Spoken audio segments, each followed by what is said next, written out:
Три оси это не только хорошо, но и плохо. Например, смотрите, вот в этой ситуации, в принципе, достаточно безобидная, но у нас здесь мгновенно происходит вывешивание средней оси, дифференциалы срабатывают, и она беспомощно крутится в серединке, хотя машина на остальные колеса опирается. Ну, хорошо, что есть блокировки, достаточно среднюю ось заблокировать. А нет, недостаточно. Достаточно подключить полный привод.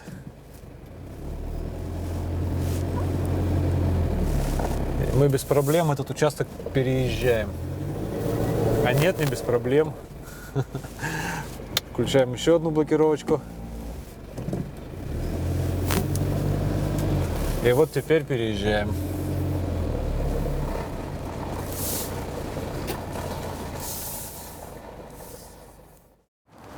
У Arctic Trax стоят высокие, широкие подножки.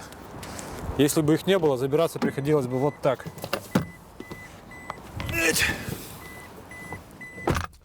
Ну, тоже все реально. Только не для девушки в мини-юбке.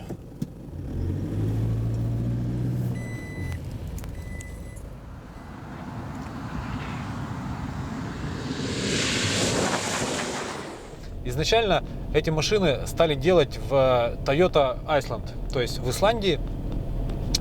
Местные дилеры тойотовские стали выпускать машины как бы комплектации Arctic, то есть ставили на них большие колеса, потому что с дорогами в Исландии еще хуже, чем у нас, хотя казалось бы. И получилось так, это были 70-е годы, что 50 или даже 70% всех продаваемых Toyota продавались вот в этих арктических комплектациях, то есть на больших колесах с высокой подвеской.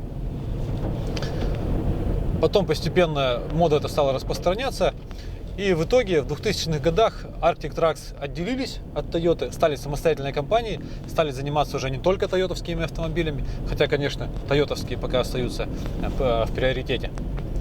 И, наконец, в 2000, если не ошибаюсь, 2007 году Top Gear поехал на Северный магнитный полюс на машинах Arctic Trax, после чего компания стала знаменитой, открыла свои отделения по миру.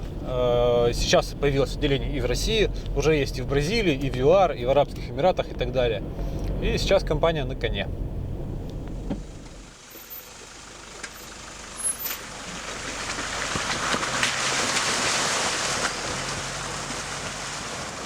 И диски, и резина для этого автомобиля производятся непосредственно в Исландии, компанией Arctic Trax. Это написано у нас на боковинах. Размерность колес 38 на 15,5. Размерность дисков 15 на 12. То есть диаметр колеса 15 дюймов, ширина покрышки тоже 15 дюймов. В человеческих единицах это звучит так: 405 на 70 R15. То есть 405 миллиметров ширина этого колеса, 38 дюймов диаметр этого колеса. Оно может работать на сверхнизком давлении, то есть на одной атмосфере, расползаясь по рельефу. И резина это очень мягкая, она сделана специально для севера. Она не шипованная, но дырки для шиповки здесь есть. Что еще хочу сказать? Видно штучное производство, например, вот эти дырочки на влитых дисках, они такие немножечко неровненькие. Достаточно много балансировочных грузиков, естественно, при такой массе, при таком размере колеса.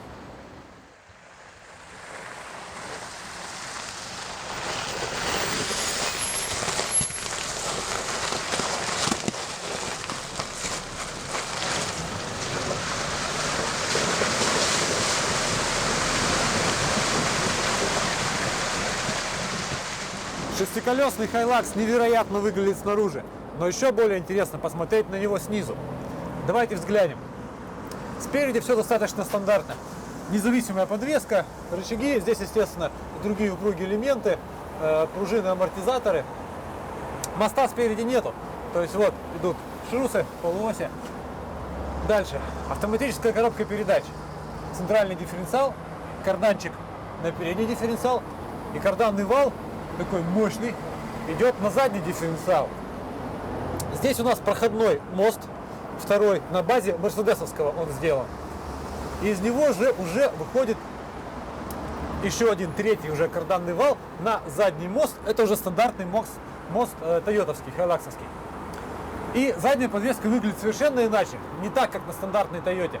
Здесь вот на раме сделаны такие мощные уши, и от них идут на оба задних колеса продольные рычаги. Плюс тяги Panhard и, естественно, могучие амортизационные элементы. Стойки Fox с мою руку толщиной, адские пружины. При этом надо сказать, что ходы подвески здесь не какие-то колоссальные. Конечно, Arctic Trax могут сделать ходы там по 40 сантиметров, но это же не машина для трофи-рейдов, для Дакара. Это машина для тундры. Там ходы подвески не нужны, там нужен клиренс.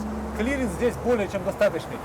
Под мостами 37 сантиметров.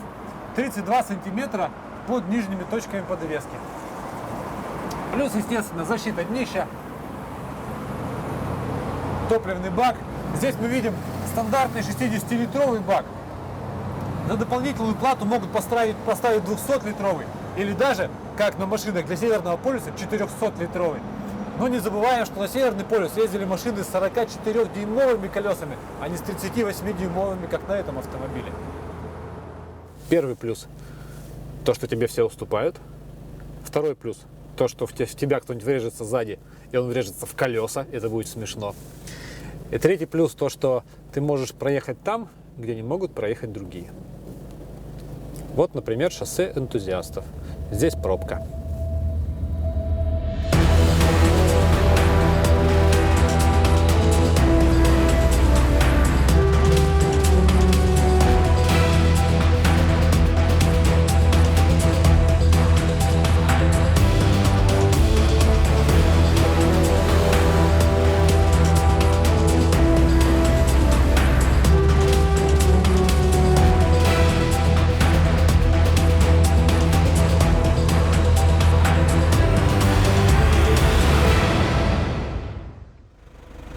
Что по внедорожному арсеналу?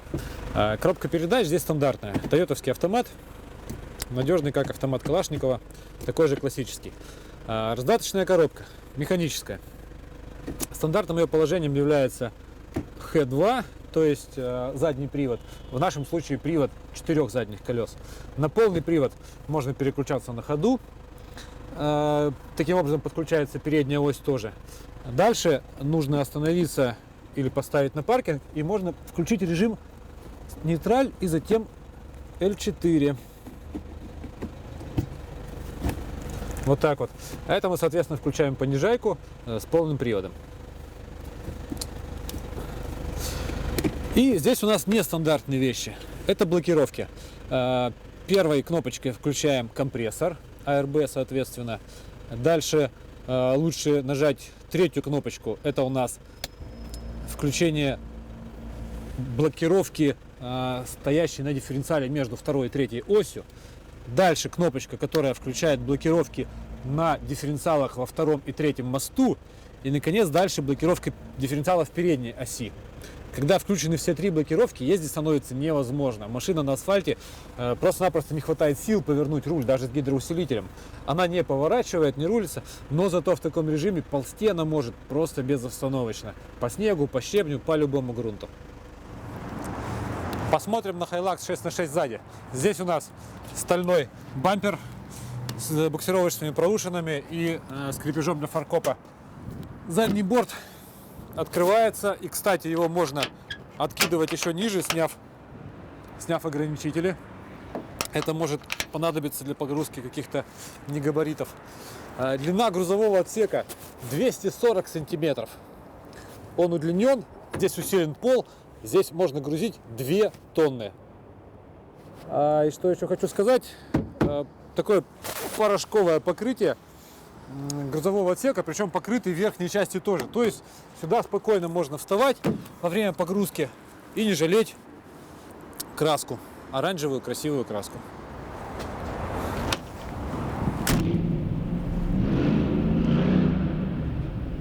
У многих возникает вопрос, с какими правами нужно водить шестиколесный Hilux? Нужны ли права категории C, то есть для машин свыше 3,5 тонн, да? Нужны ли, может быть, вообще права на спецтехнику, так называемый оператор самоходной машины? То есть, собственно, как регистрируются все вот эти снегоходы, все вездеходы, это же самоходные машины, то есть тракторные права. Однако же нет. Несмотря на то, что собственный вес машины 2,6, масса максимального груза 2,0, то есть максимальная допустимая масса 4,6. Зарегистрирована эта машина как легковой автомобиль категории Б. Как это произошло? Вопросы не ко мне, вопросы к Arctic Trucks Россия. Как известно, строгость российских законов смягчается необязательностью их исполнения, и это отличная иллюстрация данного правила. Как мы знаем, например, в Великобритании, во многих штатах США зарегистрировать можно, в принципе, вообще что угодно. Были бы колеса 4 штуки и фары и фонари. И такую машину можно зарегистрировать. Ездят багги, ездят различные все вот эти Копара Т1, гоночные машины по дорогам. Ездят легально. У них это можно зарегистрировать, а у нас по закону нельзя. Но если очень хочется, то можно. Такая правовая система в России.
Если вам нужен автомобиль для рыбалки или охоты, лучше, конечно, брать не эту модификацию. У Arctic Trucks есть машины на колесах меньшего размера, есть 33, есть 35. Ну и, конечно, брать нужно четырехосник, потому что вот здесь ширина машины из-за расширителя арок, из-за размера колес, и длина машины, естественно, такова, что по лесу очень сложновато, конечно, ездить. В некоторых местах проехать вообще нельзя, в других местах приходится подрубаться.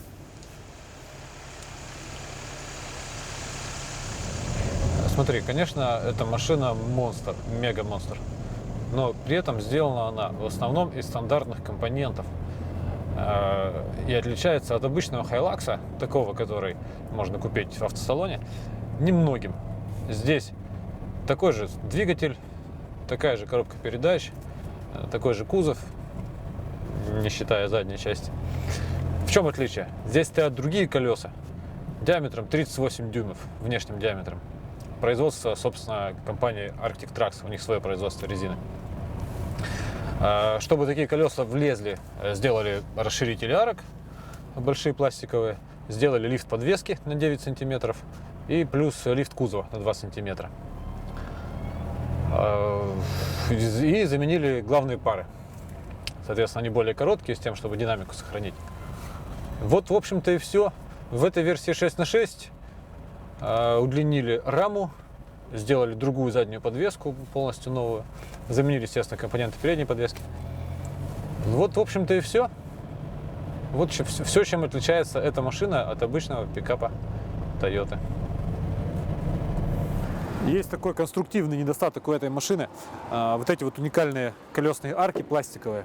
Здесь справа сделана выемка для лючка бензобака. Открывается он у нас кнопочкой из салона. И открывается только в хорошую погоду. То есть, когда зима, вот здесь вот наваливается снег, а потом намерзает лед. И для того, чтобы открыть лючок, придется все вот это вот счищать, царапать покрытие. То есть вот тут как-то, по-моему, накосячили исландцы. Хотя выглядит это, конечно, очень круто.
которые читают автомобильную прессу или хотя бы мой блог, увидев эту машину, восклицают: вау, это же японский ответ немецкому Геленвагену.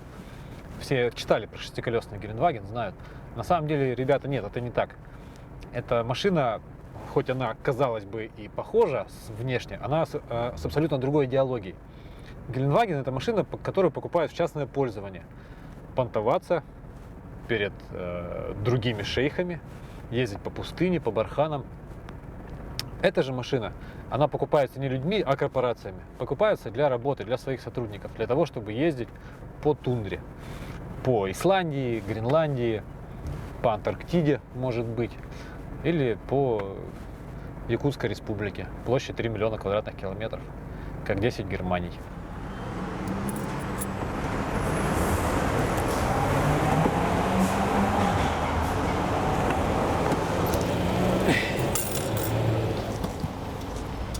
Когда мы говорим про арктические путешествия, про тундру или тем более про Арктику, Антарктику, нужно понимать, что в таких путешествиях топливо составляет большую часть груза автомобиля. То есть едет машина, 2 тонны солярки в баке и еще 5 тонн на прицепе. В этом смысле Hilux очень выгоден. Во-первых, он расходует топлива совсем немного.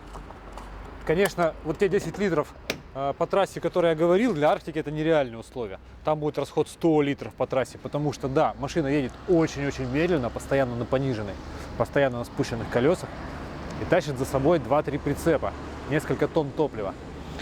Тем не менее, грузоподъемность – это раз, низкий расход топлива – это два. Два параметра, по которым Hilux обгоняет все внедорожники, которые специально сделаны для арктических условий. На самом деле здесь, вот знаете, как бывает, менты, да, они думают, что раз на них не распространяются человеческие законы, то и физические, наверное, тоже не распространяются.